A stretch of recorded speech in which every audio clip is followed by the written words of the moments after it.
Starving alien women, POWs whispered. A week without food, then cried when humans fed them. The detention facility on Outpost Kepler 442 was never meant to hold prisoners of war. It had been a research station once, back when humanity still believed the Zolthiri Empire might be reasoned with. Now its sterile corridors echoed with the soft, clicking sounds of distressed alien sounds that made Sergeant Brianna Chen's jaw tighten every time she walked past the holding cells. "How long has it been?" she asked, her boots clicking against the metal floor as she approached the observation window. Lieutenant Eli Morrison checked his datapad, his face grim in the blue-tinged light. 7 days since they were captured. Command says the supply convoy won't arrive for another 48 hours. Brianna pressed her palm against the reinforced glass, looking at the dozen Zolthiri females huddled in the far corner of the cell. Their iridescent skin, which should have shimmered with bioluminescent patterns, had dulled to a sickly gray. Their forearms were wrapped around their segmented bodies, and their large, compound eyes reflected the harsh overhead lights with an emptiness that spoke of resignation. 7 days, Brianna repeated, her voice barely a whisper.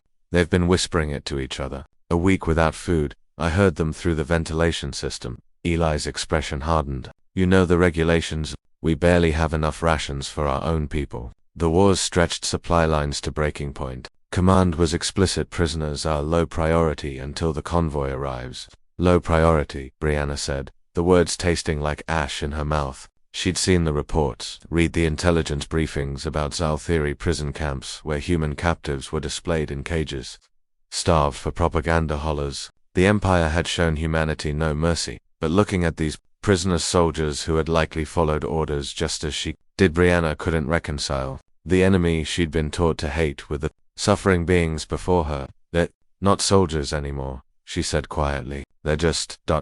scared and starving. Eli moved beside her, his reflection ghostly in the glass. Bree, I know what you're thinking. Don't. The Zolthiri metabolism is different from ours. Brianna continued, as if he hadn't spoken. 7 days without food for them is like 3 weeks for us. Their bodies are starting to shut down, and if we feed them from our supplies, we'll be on half rations until the convoy arrives. The crew won't. The crew will survive on half rations for 2 days, Brianna interrupted, her voice firm. Those prisoners won't survive another day. She turned to face him fully, and Eli saw the determination in her eyes, the same determination that had gotten her through officer training, through the Battle of Proxima Station, through every impossible situation the war had thrown at them. I'm not asking for permission, she said. Eli was silent for a long moment, then he sighed, running a hand through his short-cropped hair. You know this could mean a call for both of us. Then it'll be a court-martial. Brianna was already moving toward the storage bay. But I won't let them die like this. Not on my watch. 20 minutes later, Brianna stood outside the cell door, a hover cart loaded with standard-issue ration packs beside her. Eli had quietly spread the word among the outpost's 30-person crew. To her surprise, not one had objected. Several had even added their own rations to the pile. Maybe we're all just tired of being monsters, one young private had said, his voice cracking.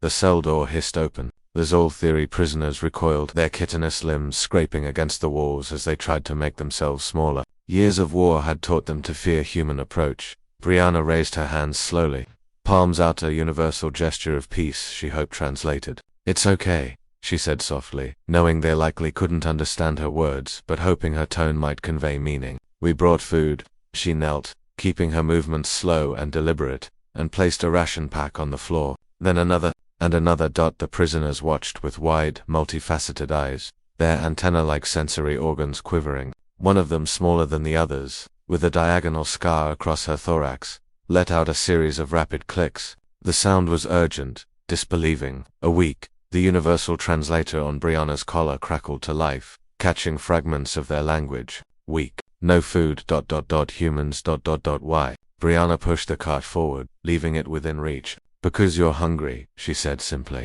and because it's the right thing to do. For several heartbeats, no one moved. Then the scarred Zolthiri slowly, cautiously, reached out with one trembling arm. Her 3-fingered hand closed around a ration pack, and she clutched it to her chest as if it might vanish. That's when the sound started, a high-pitched keening that made every human in the corridor freeze. It took Brianna a moment to recognize it. The Zolthiri were crying. One by one, the prisoners came forward. Some crawled, too weak to stand. Others supported their cellmates, their dulled skin beginning to flicker with faint bioluminescence, not the vibrant colors of health, but the dim glow of desperate hope. They didn't tear into the rations immediately. Instead, they divided them carefully, ensuring each prisoner received an equal share. Even starving, they maintained their dignity, their community. The scarred one approached Brianna directly, her movements slow and deliberate. She extended all 4 arms in what the sergeant recognized from intelligence briefings as a gesture of profound respect.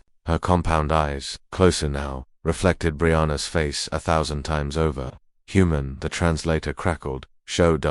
mercy. Why? Brianna felt Eli's presence behind her, felt the weight of watching from the crew in the corridor. She thought about the propaganda, the hatred, the years of brutal warfare. She thought about how easy it would have been to look away, to follow orders, to let cruelty become routine, because, she said, meeting those alien eyes, that's what separates us from the war itself. The war wants us to be machines, but we're human, and that means something.